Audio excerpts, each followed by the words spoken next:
Well, Nicole was a daddy's girl. She was 23.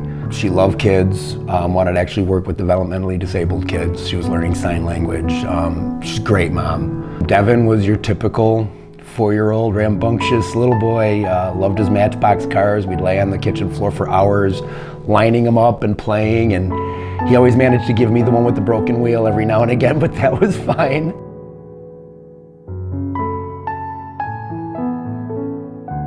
Nicole was on her way home from my house. It was about 8:30 at night. She was just going home to give Devin a bath. My son-in-law called and asked what time they left. And he called me about 20 minutes later and said, they're still not home and I'm getting worried. By the time I called the hospital, they told me that they had Devin there, that he had been in a car accident and he needed his family. That's really all they would tell me.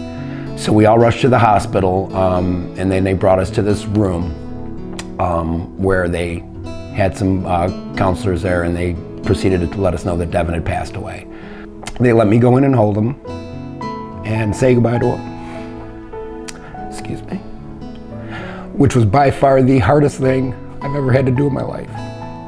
They didn't even know about Nicole at the time. I kept asking, where's my daughter? And they came a couple hours later. The detective came to let me know that they were still trying to get her out of the car, which took them all night.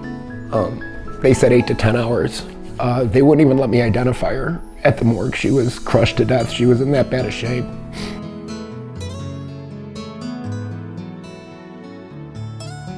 We believe the offender who caused the crash may have been street racing with another car.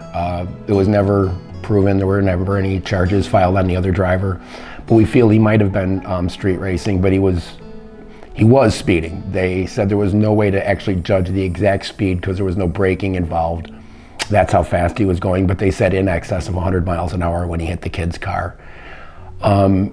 Their car flew into a ditch and landed on its passenger side. He continued to spin out of control and hit an SUV that was traveling behind Nicole and Devin. That's when his car split into 2 pieces, and he actually died at the same hospital they took Devin to.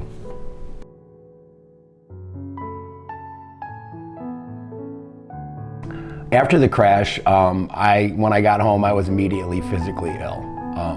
And I was physically ill for close to a month. I couldn't eat, I couldn't sleep.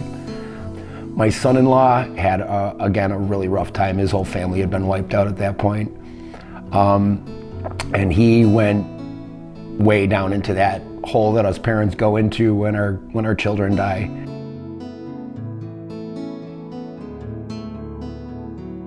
The gentleman who caused the car crash was 27 years old. He had, I believe, 62 moving violations. The majority of them were for speeding. 10 days before the crash, he was in court charged with fleeing and eluding the police and speeding, and he was handed his 4th supervision that year. I was furious. There is no reason in the world why anybody with a driving history like that should be on the road. He was bound to kill somebody. You know, unfortunately, it was my little girl and her little boy. So just because you got a good cruise going on and you're a great driver and you've got a beautiful car and, you know, it's never going to happen to you, people make mistakes. And if somebody makes a mistake in front of you, or even if you make a mistake doing something you shouldn't have been doing, chances are really good something bad can happen. And when a crash happens, you're just in it. There's nothing you can do after that.